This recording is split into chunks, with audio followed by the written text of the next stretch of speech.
Hey crafters, thanks for joining me. Today I'm going to make a card with the Pull and Pop pull tab set. Hope you enjoy.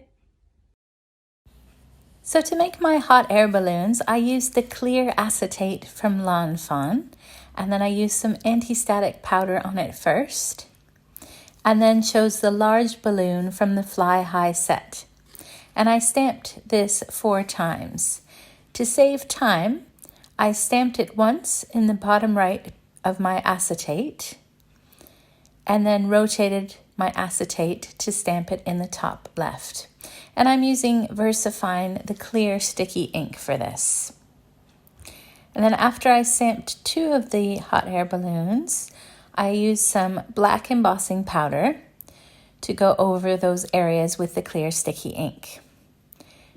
Now, even though I used the anti-static powder, it's still quite difficult to get rid of the extra embossing powder on these hot air balloons, but it is well worth the effort. So after flicking the acetate a few times to get off the extra powder, I used a paintbrush and carefully wiped off any extra powder on the hot air balloons. Now, I'm not worried too much about the area around the hot air balloons. That doesn't matter. So I just left that, and then I heat embossed these hot air balloons. I always start from the back, and that way none of the embossing powder goes flying off from the force of the hot air. So after those were heat set, I repeated the process until I had 4 hot air balloons on my acetate. Now I wanted the balloons to look transparent.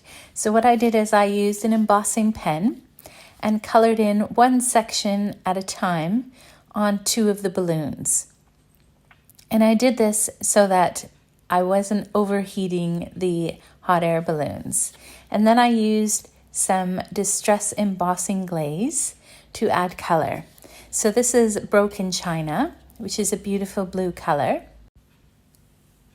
And you can see that when you heat set the embossing glaze, it turns clear rather than opaque, which is what would happen if it was embossing powder. So I'm going to repeat this with a different color. I'm going to color in 2 areas of the balloons on the other side with the embossing pen. And then I'll add in another of the distress embossing glazes. So this one is Cracked Pistachio. And it's nice to pick a few different colors that contrast well with each other, rather than choosing different shades of the same color. And then I'll heat set these. And then once I've finished with these 2 balloons, I'll go back to the 2 with the Broken China on them, now that they've had a chance to cool down a little bit. And I'll add some fired brick embossing glaze. And I'll just keep repeating this. Now I stuck to 4 colors on mine. So the next color I used was Tattered Rose. But of course you could add as many colors as you like. So the 4 different colors that I used were Broken China, Cracked Pistachio, Fired Brick, and Tattered Rose. You can see those embossing glazes there, just beautiful. So at the bottom of the balloons, above the basket, there's a tiny little stripe that goes horizontally. And I was going to use some embossing glaze there, but I decided to use an embossing powder instead. So I used some silver powder on this. It's kind of a metallic-y silver. It's from Wow. And then I heat set these as well. Now I did end up putting people in these hot air balloons, so you can't see this area very much. So I don't think it's as important as the rest of the balloon. Now after I cut out the balloons, you can see how beautiful they look. And I also went ahead and cut out 4 baskets on paper, and I cut these right on the black line so that there was no white around them, and then 4 tiny friends. So for each basket, I'm just going to tape the tiny friend into the basket so that they're arms are above the basket. And I have two tiny friends that are waving. And the boy looks like he's holding on to the side of the basket, which looks quite nice because he has both arms down.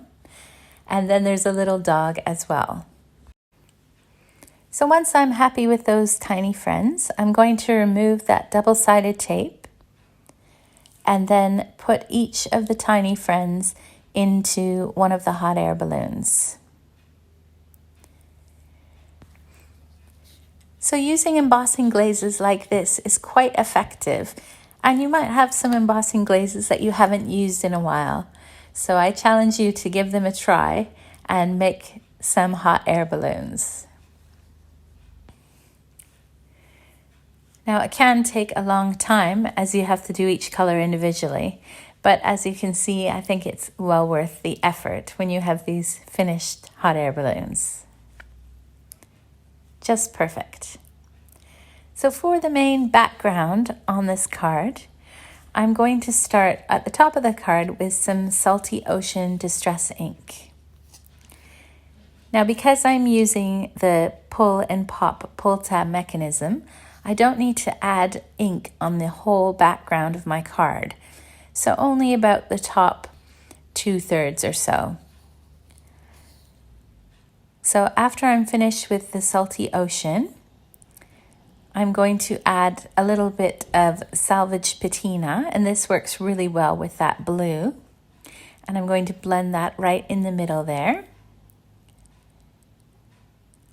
And then I can blend those two colors together. Now you could always add some peacock feathers in between these two colors if you want it to be a bit more dramatic, but I quite like how the Salvage Patina and the Salty Ocean work so well together.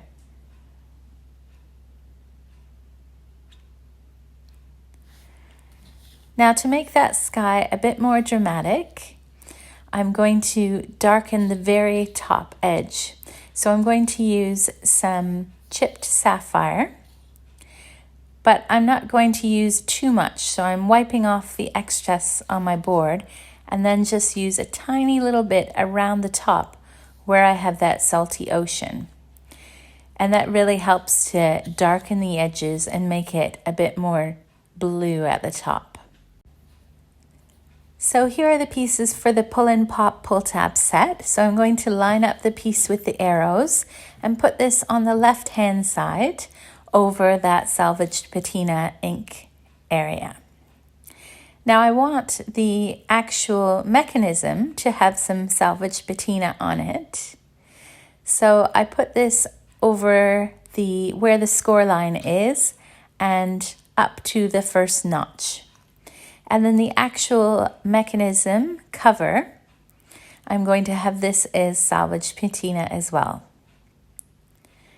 I just love this color, so any excuse to use it and I'll use it. And the other pieces are just going to be plain white. So I'll line those up and run them through my die cutting machine. Once those are die cut, I'm going to fold on the score lines and put the mechanism together. And the way I always remember it is that you need to fold away from yourself at the top and then towards yourself at the bottom. Then feed the main piece through the back and then pull it up so the notch is lined up and then attach the little lever at the top. So the square is pointing away from me. And then once this is working, and I've attached it with double-sided tape, I can add my lever cover, which is covered in the Salvage Patina.